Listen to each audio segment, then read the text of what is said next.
Welcome to our State of the Technology presentation on physiologic monitoring during resuscitation. Joining us to share his expertise and perspectives on these technologies is Dr. Ian Drennan. He's an advanced practice paramedic with York Paramedic Service and has an academic appointment as an associate professor of emergency health sciences with the University of Toronto. Thank you for being here, Dr. Drennan. Great. Thanks, Mick. It's my pleasure to be here. I'm looking forward to having this conversation today. So, the people that are responsible for making purchasing decisions in EMS organizations, they need some solid information to choose their best options for acquiring resuscitation monitoring technology. I'd like to know if you could just kind of share some wisdom and insights about what buyers should be looking for with these kinds of technologies. Yeah, no, absolutely. I'm happy to go over some of the different aspects of physiological monitoring and maybe some of the things that people can keep in mind when they're looking to purchase some of these devices. And I think, Mick, really, there's probably, I guess, let's say maybe six different areas that I would kind of consider in terms of physiological monitoring. We have our basic, cardiac rhythm monitoring, which is going to be kind of the basis of what we do in all of our treatment for cardiac arrest care. We have chest compression performance and chest compression quality, which may be the most well-known in terms of physiological monitoring or real-time feedback that we get when we're doing resuscitation. We have some newer things like ventilation monitoring and ventilation performance and how that might tie into our cardiac arrest care. And then we get into things like, can we measure perfusion status during cardiac arrest, especially out of hospital cardiac arrest, where it becomes a little bit more difficult. And can we measure oxygenation? And do we have some tools on the horizon maybe that might be beneficial in trying to measure our oxygenation? And then, in terms of our especially in terms of post-arrest care, we get into things like, can we look at cardiac ischemia and as maybe one of the causes of cardiac arrests? And how do we use our technology to determine the etiology of arrest and make treatment decisions? So I kind of think that those six areas are where I would focus if we're talking about physiological monitoring and some of the tools and technology that we might have to help us make some treatment decisions in the field. So perfect. Drill into each one of those if you would. Take them one by one and kind of walk us through, what people should be looking for, what to watch out for. Are there any pitfalls, best practices, those sorts of things? Sure. Yeah, no, absolutely. So I think even before that, I just think I wanted to kind of give my impression on why this stuff is really important. And I think, we have a lot of science and a lot of research that goes into making our guideline recommendations. And what we're really talking about here is having the ability to make sure that we're treating as we think we're supposed to be treating in the field, and making sure that the treatments that we're providing are actually doing what we think we're supposed to be doing. And so real-time monitoring becomes really important in two aspects. Monitoring becomes really important in two aspects. The real-time portion of it, which is giving you real-time feedback as you perform specific skills. So we know that patient conditions change extremely quickly, and being able to detect and make treatment adjustments on the fly as our patients change will help to optimize that patient care. So I think that the real-time monitoring is really about optimizing patient care delivery. There's maybe a role in some of this in prognostication, and really down the road, I think what it gets at is, are we able to tweak our treatments and tailor our treatments to perhaps a physiological response within our patients? So are we able to make little adaptations while we're doing our cardiac arrest care based on what we're seeing with that real-time feedback? So that's the real-time portion of it. And then the second part of the feedback that's really important as well is looking at post-resuscitation, post-case feedback to providers. So, it's great to be able to have some feedback while you're doing it, and it's great to have all the training up front. But one of the really important aspects of being able to improve as a system and as an individual practitioner is being able to see how you perform during that case. So a lot of the technology we have now gives you the ability it will record the treatments and the quality of the care you're providing, and then will allow you to either create your own reports or download reports that you can provide to people, which will give them that feedback about how they did during the resuscitation. And I think that's a really important piece as well, that that we're starting to realize is important in helping to improve the systems that we're working in. So to me, those are kind of the two real big points in terms of physiological monitoring that I I think are important for people to think about when they're wondering, is this something that I should put into my practice? Yeah, and I would even expand on one of those points, Dr. Drennan, where you were talking about the post-case feedback. Something that I often deal with is aggregating the data together from multiple cases so I can see how my agency overall is doing, and ideally, including the hospital and the broader system of care to see how my system of resuscitation is working. Yes, absolutely, and I think I totally agree. I think that's the ultimate, the big picture is how your services and your systems are performing, and so being able to take multiple different cases and look at as a system or as a service, what is my CPR quality like, or what is my ventilation quality, or and those types of feedback for your performance. I think is huge as an overall system in terms of improving. And if you're not measuring things, it becomes very hard to improve on things that you don't know how you're doing it in terms of baseline quality. So I would totally agree. I think that's a really important aspect of this that people sometimes don't think about as well. Well, let's bring it back down to the data sources, these monitoring technologies. You mentioned, several different areas. So again, walk us, through each one of those, if you would, with the salient points about, what it is that we're trying to measure and why we're measuring it, and then some of the things to be looking for or watching out for. Yeah, absolutely. So, I mean, if we start off with maybe the most, the most basic in terms of physiological monitoring, and something we don't think about often as physiological monitoring, but it for sure is, and it's one of the more important things is the cardiac rhythm itself. And so this is kind of the essential of physiological monitoring to guide our resuscitation, because most of our algorithms and most of what we do is actually based off of that cardiac rhythm. And so, when we're thinking about cardiac rhythms and the equipment or the technology that we have to do this, I think there's a couple things that people have to think about. And for me, one of the big things from a system perspective is, do you want do you have technology or capabilities for the practitioners themselves to look at the rhythm and make a manual interpretation of what that rhythm is? Or do you want the computer to be doing the diagnostics for you, and the practitioners pressing the buttons to treat that underlying rhythm? And so one of the things to really think about, I think, when you're looking at this from a system perspective, is which one of these is better for your system. And obviously there's going to be benefits and drawbacks to both of these ways of interpreting rhythms. The automatic interpretations from the defibrillators themselves tend to be quite accurate in their interpretation. But over and over again, it's shown, at least with the technology that's currently in practice and has been in practice, that it takes longer for the defibrillators to make those decisions than it does the practitioners themselves. So, when we're talking about speed and accuracy as kind of the two trade-offs when you're looking at this stuff, then it's important to determine, how can I get the most accurate interpretations the quickest interpretation, so that I'm limiting the amount of time that I'm not doing CPR. So, I think that's one thing for people to think about when they're looking at the technology is, can I interpret this as a practitioner? Do I have to rely on the monitor? Is this an AED mode? And then what level of practitioner, or what training do my practitioners have or my paramedics have, that will then allow me to say that they can do it as accurately or close to as accurate as the monitor itself? But maybe if I'm doing it manually, they'll be able to do it a little bit quicker, reduce that hands-off time, which will help to improve the outcomes of those patients. So, when you're looking at the technology, I think it's important. Can I switch this if I had to? Can this be switched depending on the level of practitioner that's on scene, or am I going to have to rely on one version of this when making these decisions around the cardiac rhythm?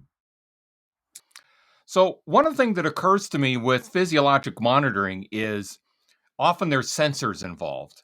And sometimes we're able to have one sensor or one attachment to the patient do multiple things, like the example of a defibrillator pad. Can monitor the ECG rhythm. It can deliver a shock. It can look at the impedance signal to infer ventilations and a number of other things.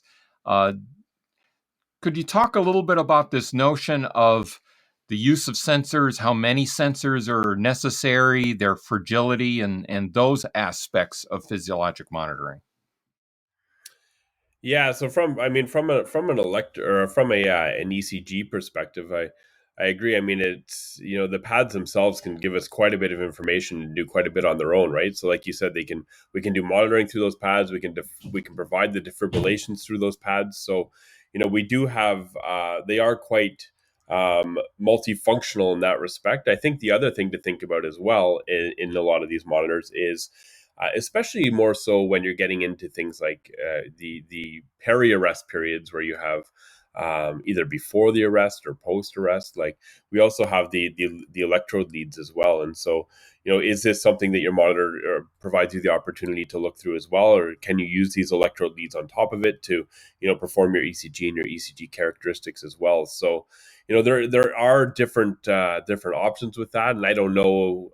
There's probably some monitors that still might just have paddles in place, but from a pre-hospital perspective, that becomes less useful as well, right? So we need to make sure that we have the pads. And ideally, you would have the electrode capabilities on top of that you could actually look at the rhythms, do 12 lead ECGs, especially in that post-arrest period, which we'll talk about in a little bit, to look for that underlying cardiac ischemia and try and treat that ischemia by going to the right destination hospitals. So I think those are really important pieces of this as well. And I guess one of the interesting things to think about as well in terms of new technology or where this technology is going is in terms of how accurate the filtering, the noise filtering piece of the technology is with these defibrillators. So are they able to, first of all, do they filter it well enough on the screen that the paramedics can look quickly at that screen and say, yeah, I know what that rhythm is, and then treat that underlying rhythm? Are they more susceptible to interference and where you might have to do a printout, or it might take somebody a little bit longer to make those treatment decisions, because these are going to affect the overall speed at which we can interpret the rhythm and then move on to our treatment decisions. Or in the newer sense of the technology, do these have see-through CPR technology where you can be doing CPR, but you can also filter that out so you can see that underlying rhythm while somebody has ongoing CPR. Again, in theory, now we're able to significantly reduce that hands-off time by allowing someone to make decisions around the rhythm while someone else is doing CPR. So I think that's one of the things people also you may see coming out a little bit more is all of the technology looking to try and really reduce that hands-off time, but still let paramedics see that underlying rhythm. So I see that coming forward. The research on it, I guess we still need a bit more research around that. I think in theory it offers some significant advantages, like we said, with reducing hands off time. It allows you to also see that rhythm, which we make drug decision treatments on as well, right? So typically our drug decision treatments happen based on the rhythm previous because we don't have a sense of actually what's going on after we would analyze or give a shock. But theoretically, you could use that filtering technology to see that rhythm and make those real time decisions based on the actual rhythm at that time, not the rhythm that we saw previously. So, I think there's some work to be done in that area, but something that we may see more and more of moving forward is the ability to lessen that hands off time and make those real time treatment decisions by being able to press a button, filter out your CPR noise on the monitor, and really see what's going on with that underlying rhythm. How about some of the other physiologic signals? I mean, we've been talking a lot about the ECG signals, whether it's rhythm monitoring or looking at multiple leads for signs of ischemia. But what are some of the other physiologic parameters that you think have some utility during the course of a resuscitation? Yeah, absolutely. And I was going to try and not talk as much about this ECG one because I think there's some other big ones to talk about as well. But there's so much to talk about and kind of dive into each one of these aspects. So I guess the other two that I would think about as kind of maybe a package would be the cardio, the CPR ones. So chest compressions, and we'll talk about ventilations as well, because ventilations is kind of the lesser known piece of this. Chest compression quality and chest compression feedback is been really a cornerstone of our therapy it's a cornerstone of CPR, of resuscitation therapy. And it's been one of the most heavily studied areas of this whole of resuscitation. So over the last little while, we've really seen significant advancements in our ability to give chest compression quality feedback to paramedics and other providers in real time during the resuscitation. So, one of the things I think to think about in terms of CPR quality is, again, and this I think comes down to a lot, is if you're not measuring your CPR quality, it becomes very hard to know if you're doing the quality or CPR as you're supposed to, according to the HA guidelines, right? So the HA put out these guidelines. There's lots of research behind the CPR that's mentioned or identified in the HA guidelines. We think we do a good job of it, but until you really measure that, it becomes very difficult to know if you're actually doing what we think we're supposed to be doing. So in terms of CPR quality, I mean, you can get into, at a minimum, I think, you have metronomes. You can get built-in metronomes to your defibrillator. You could use cell phone metronomes. You can use standalone devices. But at a minimum, I think having some sort of metronome device at least provides some indication that you're giving the correct rate when you're doing CPR quality. So if we're looking at just rate, at a minimum, you get a metronome on, and inevitably, if at least in my experience working in on the road and doing resuscitations, inevitably when you put that metronome on, uh, whoever was doing CPR at whatever rate they were doing it at, it becomes very hard to not follow the metronome when you hear that beat in the background, right? So, as that metronome is on, even if they were doing really CPR that was way too fast or way too slow, inevitably it starts to creep into that range you're looking for just by putting that on in the background. So, I think at a minimum, that is technology that people should be using, is something just to help make sure that we're doing CPR the way we're supposed to.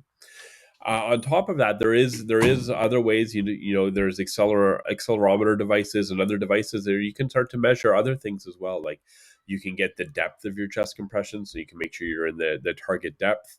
So you'd have depth, rate. You can get overall quality indicators. You can get measures that are thinking about how long your pauses are, so it'll make sure that you don't forget to get back on the chest, especially around those shocks. So you can start to get into a little bit more advanced technology, which is going to give you a little bit more feedback in terms of what you are doing with your chest compression quality. The other nice piece about this is that in addition to that real time feedback, of course, you can then take these, and which we talked about before, and you can look at that post case review to see, all right, how was my chest compressions during that? Were there times where my chest compressions lagged a little bit? Were there times where I had pauses that were too long, or did my depth suffer a little bit? So it becomes really a valuable tool for training and reflection for the practitioners and for services, like you mentioned, Mick, in terms of really looking to see what kind of chest compressions were done. So I think that's probably one of the more commonly known physiological monitors, is with the chest compression quality feedback. And there's different options, like I said, out there for people to really look at. But I think this one is really important for people to have ongoing within their services, just to make sure that the quality of chest compressions as that underlying thing that we know you have to do properly during resuscitation is happening properly.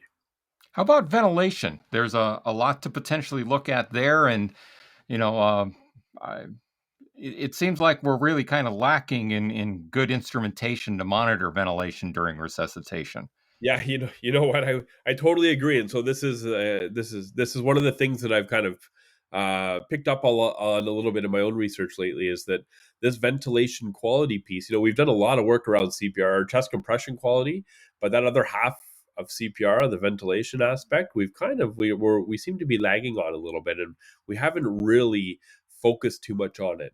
Now, I think part of that is probably because we really haven't had good technology to be able to monitor that, so it becomes a little bit harder to really focus on it. So ventilation quality is extremely important to measure. I think we're just starting to, again, I think we've known that it's important, but I think we're just starting to really focus on it again, right? So if you're hyperventilating your patients, then all of a sudden you get into problems with increased intrathoracic pressure. You're going to get decreased venous return, you get decreased cardiac output, decreased perfusion. So it becomes counterproductive to the CPR that you've been trying to perform so well, and the CPR or the chest compressions that you've been monitoring, if you're over ventilating your patients. So you get lots of problems with that. You're going to start to inflate the stomach. You can get increased risk of regurgitation and aspiration. So we know that there's lots of problems with hyperventilation. And then on the other end of the spectrum, with hypoventilation, you get into further problems where you can you can get into further aspects with hypoxia and ischemia. So being able to properly ventilate it, I think, is really important. It's something that we need to focus on a little bit more. So, Yeah, so well, we have the CO2 channel to work with. Could you elaborate a little bit about, some of the ways that you can use that CO2 channel? And, you know, uh, the my understanding is we've got two basic ways to do it. We've got a side stream analyzer and a mainstream analyzer. Maybe talk a little bit about the pros and cons of each of those alternatives for CO2 monitoring. yeah, absolutely. And so I think, just if you don't mind, just before I get into that too, I think that even with the ventilations themselves, so we right now you can get with some of your defibrillator monitors, you get some electrical impedance, which can actually measure the ventilations when they happen. It'll give you an idea of when the ventilations happen. One of the problems you find, though, when you look at those post-case reviews, is sometimes the electrical impedance with the ventilation monitoring, just something to be careful of, is a lot of the time they'll pick up random ventilations where you're like, there's no way I ventilated in that space. And I think it's because when you look at it, it looks like in certain areas with the electrical impedance that the ventilation, that the monitors themselves are actually picking up changes with chest compressions, and sometimes they'll count that as a ventilation. So sometimes they can be a little bit inaccurate in terms of where they're capturing what they think is a ventilation as opposed to a chest compression. So that was the one thing. And there is some newer technology coming out now, which is actually able to use flow sensors. You attach it onto the top of the BVM, and it's actually able to give you a sense of the rate and the volume of ventilation that you're actually delivering with each BVM ventilation, whether it's intubation or through just the BVM itself. So there are some technologies now that are coming out that need some more research to determine, exactly how that's going to impact our practice and whether that's going to, improve patient outcomes. But we're starting to be able to get that real-time feedback, and this is, there's real-time dashboards now that you can get exactly the same as the CPR quality or the chest compression quality, that allows you to look at your ventilations in the same way. So I think this is an area where we're really going to see a lot of movement over the next little while, and as we start to be able to monitor it and look a little bit more closely to see how exactly ventilations impact patient care.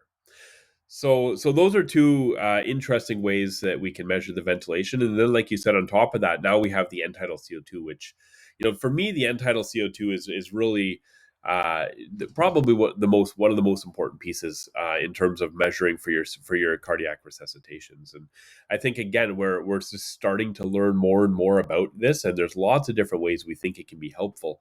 But really, what the end tidal CO2 monitoring looks at is this actually provides us a actual physiological monitoring. So the ones we've talked about so far, chest compression quality, ventilation quality, really we're just making sure we're compliant with guideline parameters, right? That's what those look at.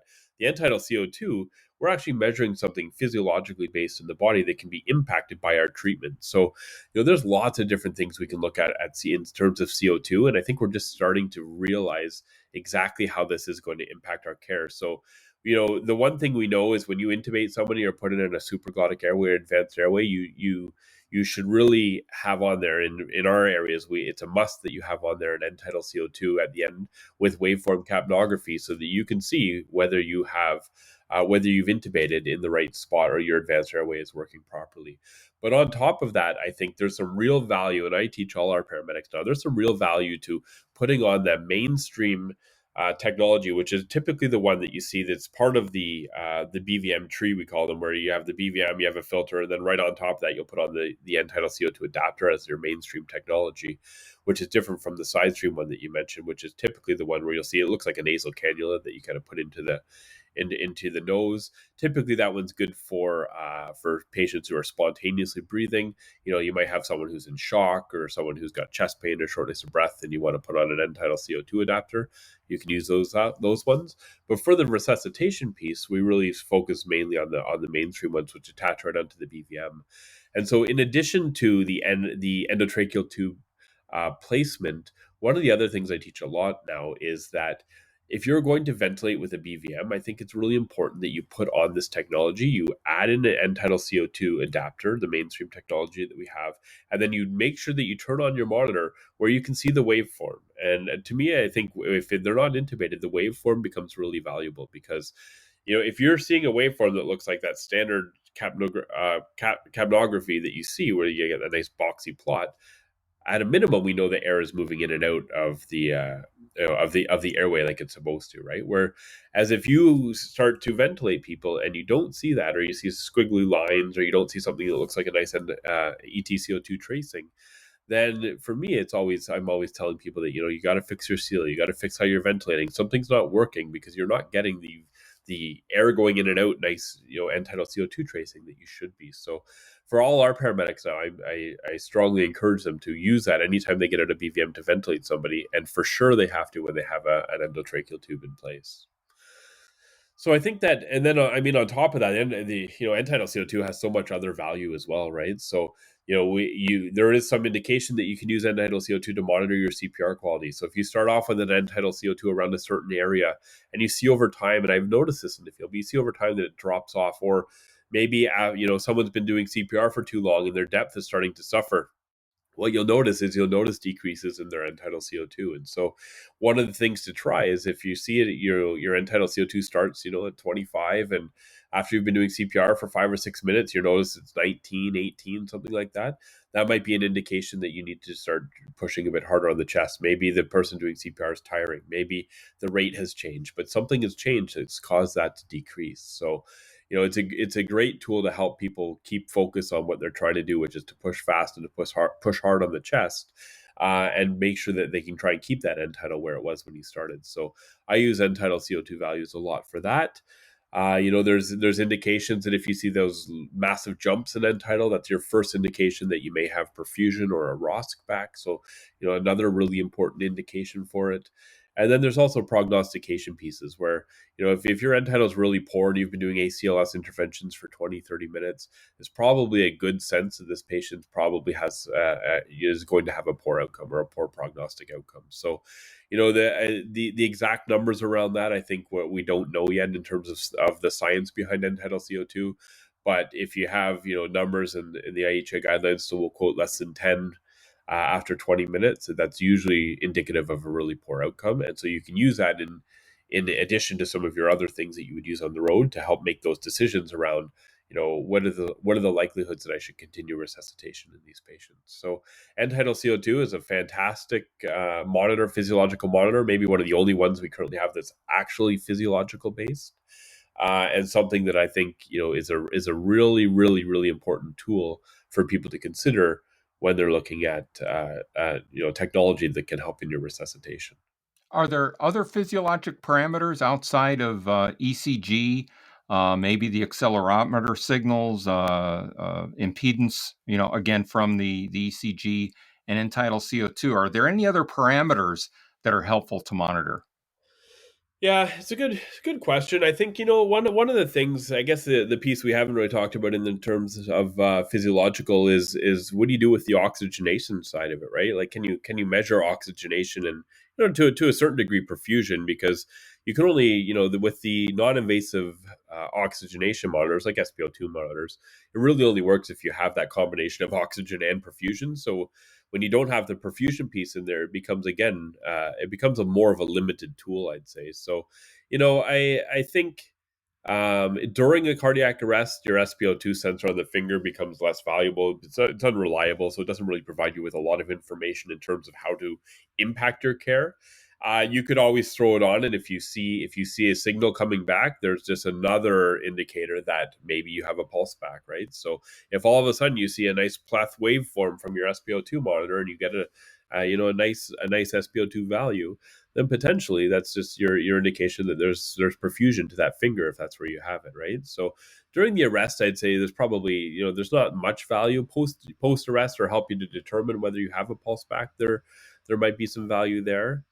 One of the more interesting areas as well in terms of oxygenation and perfusion is there's a body of research, and again it's not conclusive, and I think that we need to do more work in this area, but there is a body of research looking at near infrared spectroscopy, or NIRS technology, which is basically like using in simple terms, it's like taking that SpO2 technology and applying it directly to the actual brain tissue itself. So you can get non-invasive sticky pads that you would apply to somebody's forehead, and it can actually measure the oxygen delivery or perfusion that's happening in the brain tissue itself. And if you think about it, the reason why I think it has such interesting promise behind it is that's actually what our goal of resuscitation is, right? So when we're trying to do chest compressions to a certain depth and a certain rate, or when we're trying to say, good end titles are better because it means your perfusion is better. Really, our ultimate goal is we're trying to get oxygen delivery and waste removal and perfusion up to the brain.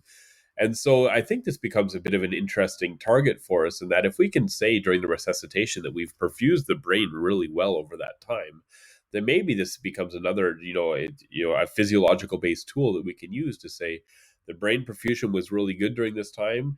We think that that might lead to a better outcome, right? Or if the brain perfusion is good, maybe I don't need to give as many drugs, because again, we're giving epi to improve the perfusion to the heart and the brain. But if it's already there, maybe we don't have to give that standardized approach. Maybe you give the drugs only when it falls a little bit or something like that, right? So I think there's a lot of different aspects of this we could use, but it's definitely an interesting tool. But like I said, I think that the research has to be continued in that area just to see exactly how it might play into the resuscitation, but definitely some promise in that area as well. Well, fascinating stuff. We all want to measure what we're doing so we can improve, and physiologic monitoring are our primary instruments for doing that. So, important topic, really useful insights. Ian, appreciate you spending a little bit of time to let everyone know as they're considering their technology options. What should they really be focusing on? What should they watch out for to help inform a good investment decision in these technologies and make sure it's being implemented properly. Thank you very much.